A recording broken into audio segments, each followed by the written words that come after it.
Hey everybody, welcome to Board Online, Board Offline. Today we are teaching you how to play Kreel Manor. This is our second and final part of this instructional series.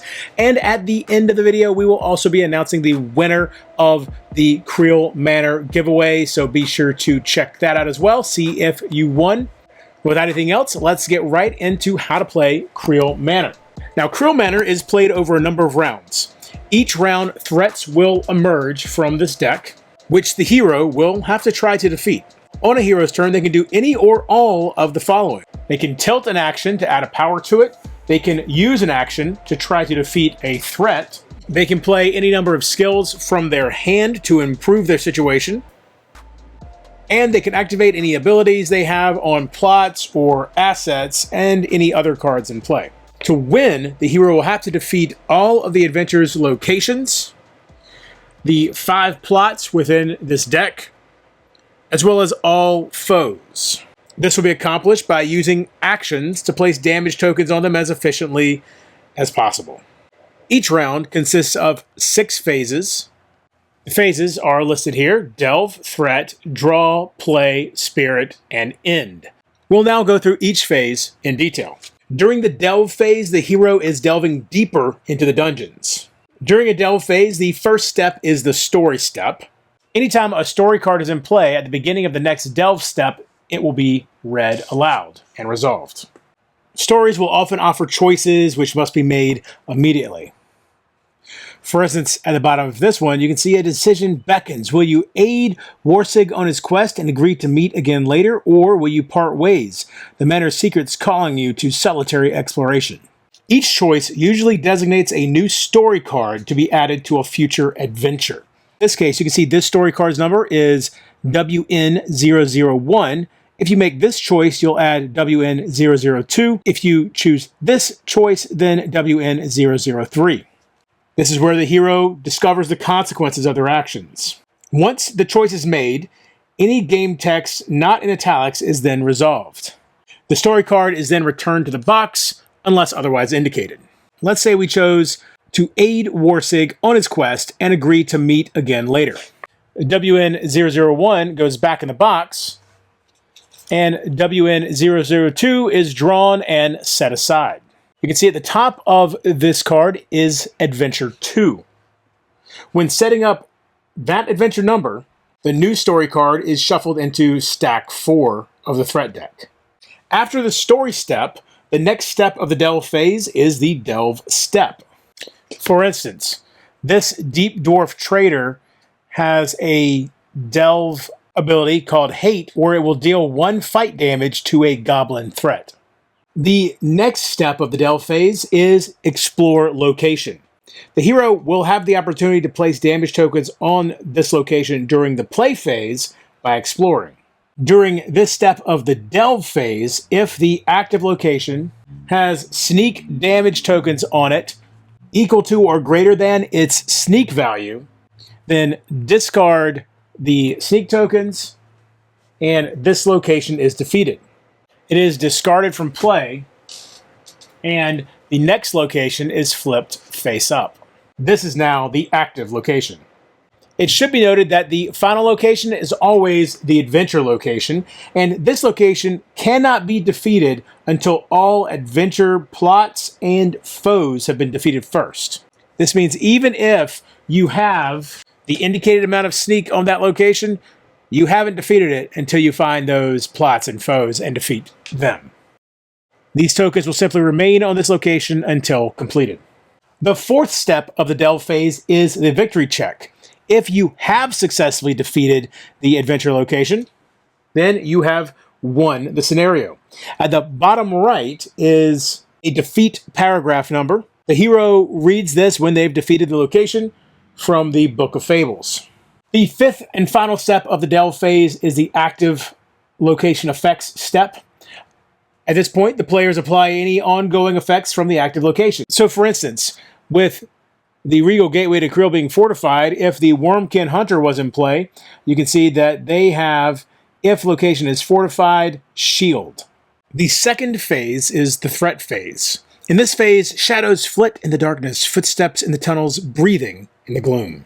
First, the hero will add 1 threat. The hero will draw a card from the top of the threat deck without looking at it, moving other threats down the line, and place this new card under Sneak 3. If there were two cards like this, then these two would move down to Sneak 1 and 2 respectively, and the new threat, again, would go out under Sneak 3. Now, if there is a threat in Sneak 1 and Sneak 2 and Sneak 3, then this one is going to be moved into the threat area. These move down as before. This one fills in Sneak 3. But now this one will be revealed. If the revealed threat has a reveal effect, that will resolve now. The Refuse Beast does not, but as an example, the Torn Fang Assassin does have True Shot, which, when revealed, lose 1 power. If it is a story card that's revealed, give it to the player that it belongs to. They will resolve it during the story step of the Delve phase coming up. The threat area may contain any number of threats. All threats will stay in the threat area until they've been defeated or discarded by some other effect. If the player ever needs to draw from the threat deck but it's empty, then instead they will take the set-aside Lord's Vengeance card, shuffle it in with any discarded threats to form a new threat deck, and begin drawing from that new deck. Keep in mind that the Lord's Vengeance cannot be blocked, discarded, defeated, confronted, or affected in any way. The third phase is the draw phase. The hero takes a deep breath and summons all of their courage to face their fears. First, the hero draws 1 skill from the deck into their hand. If the deck is ever empty, the hero will shuffle the discard pile to form a new deck. At this point, if the hero has any assets that they want to swap out from their pack, they can do that. The fourth phase is the play phase. With bold determination and deft skill, the hero springs into action. In the play phase, the player may play, activate, tilt, and use. The player may do any, none, or all of these activities. To play, a player may play any number of skills from their hand. It's important to realize that skills may be played not just during the play phase, but in fact at any time, whether during other phases or during an action. A player may activate any, none, or all of the abilities on any skill played, and it's then placed up in their play area to show that it has now been fully resolved. If a skill gives a bonus to an action, such as Brutal Slash, which adds 3 fight to a fight action, you place it next to that action as a reminder that it's in play. Activate allows the player to activate any number of eligible abilities on assets, locations, or other cards in play. For instance, in this case, we have Influence 3 Act. Deal 1 influence damage to all threats, limit 1. When you see the word act as part of the ability, this means that it can only be activated during the hero's play phase, the fourth phase that we're talking about now. There are many other abilities that don't use the word act that can be activated at any time. An ability that reads like this one does, Influence 3 Act, means that the hero's present power in that specific value must be equal to or greater than that number. So in this case, the hero must have at least 3 influence. There are a number of other possible requirements besides act, such as discard, exhaust, exile, flip, and limit X. In order to avoid spoiling the cards that are in the game, I'm not going to seek out and find examples of each of these, but know that their definitions are found on the first column of page 11. A hero's present power in any type of action is equal to the sum of 2 elements. The first is where it's found on the action power track. So right now, Fight has 1 power, Influence 2 power, Sneak 3 power. The second is the power die. So if Influence had a power die with the number 3 on it, it now has up to 5 power. So how do you gain this power on the cards? This is done through tilting. Tilting is an action which can be used once per round and is a great method of boosting the hero's power for later use. The hero first selects an action that is not already tilted or used and tilts it 45 degrees. They then place a matching power die on the card, indicating 1 power. And so now, because influence is here in the 2 spot, it has a total of 3 possible power. If, when you tilt the card, there is a die already on it, then you simply roll it up to the next number, in this case, 2.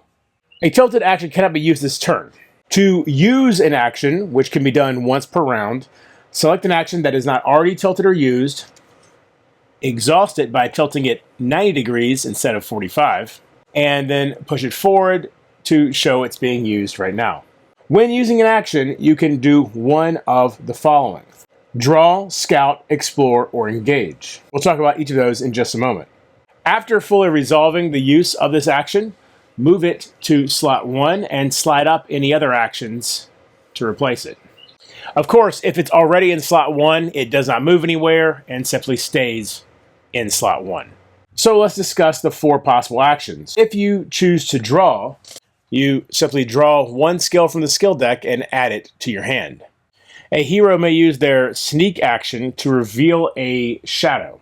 In this case, the sneak has 3 power, which means they can reveal 1, 2, or 3 in the shadows. So perhaps because they want to see what threat is the most imminent, they reveal 1. When revealing a threat this way, if there is a reveal ability on the card, it must be resolved immediately. Explore and engage are similar. Engage is used against threats, while explore is used against active locations. This is the primary action of the game and is the main way of defeating threats and locations. So let's say in this case we were going to use engage against the Wild Claw Warrior. We would select one of the target's threat values. So in this case, let's go with the sneak value of 4. We will exhaust sneak, which as you can see currently has a power of 6.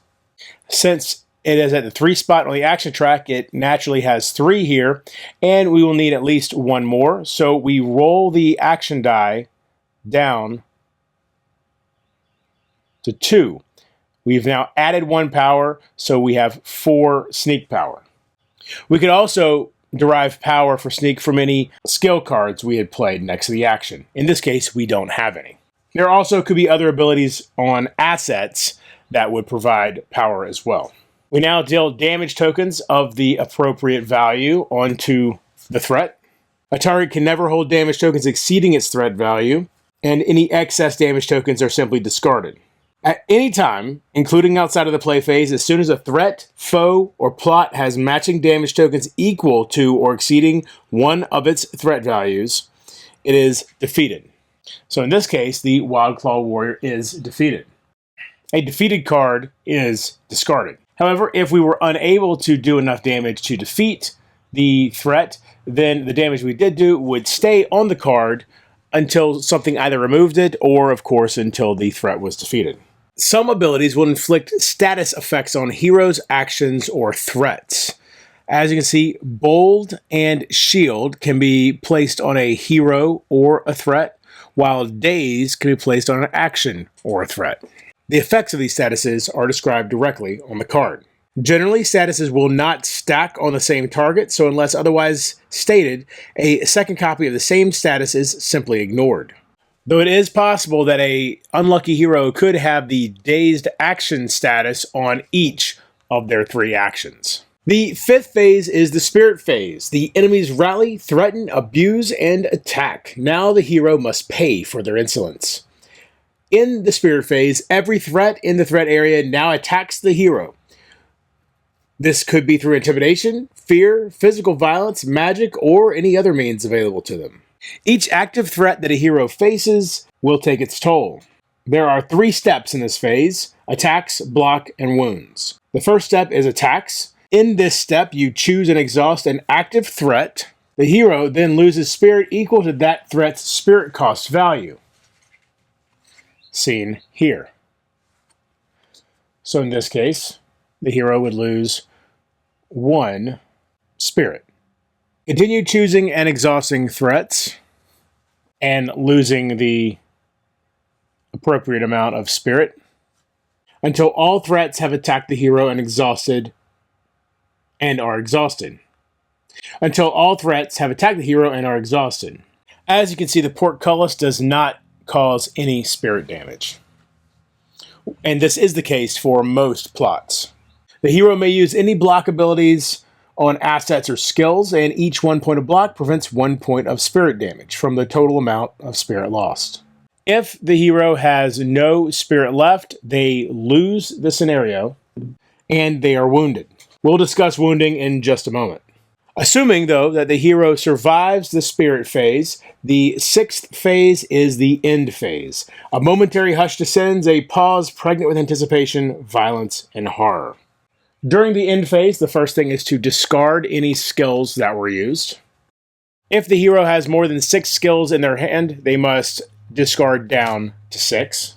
All actions and threats are reset. And finally, a new round begins with a new delve phase. Rounds continue in this way until the hero either achieves victory or suffers defeat. Remember, to achieve victory, the hero must defeat all 5 plots, defeat all the adventure's foes, and defeat the final adventure location. If the hero is defeated, which occurs when their spirit reaches 0, they receive 1 wound. The hero must reset and restart the same adventure, but now with this wound in play. This is an ongoing effect. Any story cards that were set aside during that adventure for a future adventure will remain set aside until the hero is able to reach that next adventure. If a hero ever gains their 5th wound, then they die and lose the campaign, at which point they must restart it. If victorious in an adventure, the player will read from the Book of Fables according to the paragraph listed in the bottom right corner of their location card. The hero can upgrade 2 skills by looking through their skill deck, choosing 2 to return to the box, and then replacing those 2 with 2 from their upgrade deck. Skill deck can never contain less than 20 cards. Also, when victorious, if the adventure offers any bonuses, such as healing a wound, the hero collects those rewards now. Whether or not the hero wins, they will restore their spirit to full strength. They will reset all cards and power dice, and then they'll set up the next adventure to continue the campaign, which either will be the adventure they just played, or will be determined by their decisions in the Book of Fables. And if a hero fails an adventure 3 times in a row, they automatically skip to the next adventure. And that's everything you need to know to play Kreel Manor. Now on page 16, there are some additional rules for some other options. There's an endless dungeons set of rules here. There's also some variants for difficulty. If you're playing multiplayer rather than solo, there are a few additional things to take note of. For instance, you will add 1 additional rare threat group, which means 1 additional stack when setting up the threat deck. This is for a 3 or 4 player game, so in a 2-player game, everything will be set up exactly as we've already described. There's also the shared shadows and threat area and the confront threats. The idea here generally is that if a threat is confronted by a hero, then that threat will only focus on that hero and will only deal damage on that hero's turn to that hero. Whereas anything in the shared threat area will deal damage to the active hero every turn. However, a hero can never have more than 1 confronted threat at a time. Think of it as going into one-on-one combat with an enemy.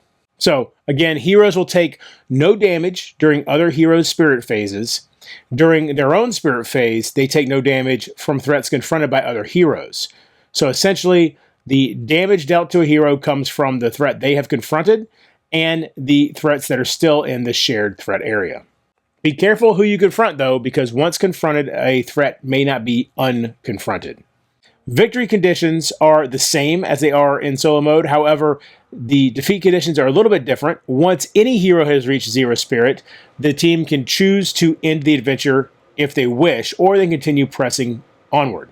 However, if at any point the team as a whole has a total of 5 or more wounds between them, they lose the campaign immediately. If the team as a whole cannot decide whether to press on or not, then the wounded hero has the final say. If they do press on, then all of the wounded heroes' cards and game elements are removed from play, and the threat they have confronted moves back to the shared threat area. And that's how you play Kreel Manor. Now, before we go, we have one final bit of business. We need to announce the winner of our Kreel Manor giveaway. So we had 20 people enter for a chance to win Kreel Manor. And using the random number generator, the 11th person is the one who has won, which is Eric, no last name. And Eric says, I have not yet played a All or Nothing game. The game I have on my BGG wish list is the OG Gloom of Killforth, but I haven't been able to afford the base game yet. Cheers, Eric. Well, Eric, you now will have Kreel Manor as your first All or Nothing game. Congratulations. I'll be emailing you shortly to get your contact information to mail out your copy. Thanks everyone who entered. Thanks everyone who's watching this video. Be sure to stay tuned. We've got how to play SAS Rogue Regiment Part 3, which will be the final part of that series coming up very soon. We're going to be starting our top 70 best games of all time series as well. And until next time, if you're bored online, bored offline.